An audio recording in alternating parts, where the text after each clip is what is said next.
Newslight sa umaga. Lightmates, pumanaw na ang babaeng pasahero na tumalon sa Metro Rail Transit Line 3 o MRT3, Quezon Avenue Station sa lungsod ng Quezon bandang alas 11:57 kahapon ng umaga.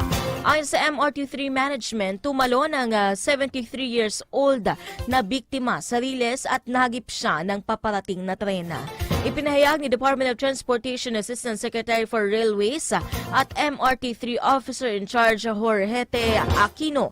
Buhay at humihinga pa ang biktima ng kanilang ma-rescue. Kaagad isinugod ang biktima sa East Avenue Medical Center ngunit binawian ito ng buhay bandang alas 2:20 ng hapon.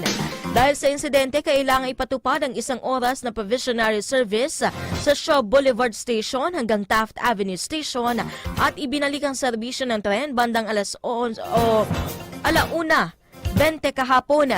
Humingi ng paumanhin at pangunawa ang MRT3 Management sa mga apektadong pasahero at iginiit na prioridad nila ang kanilang kaligtasan. Live TV Radio. Live TV Radio. Live TV Radio.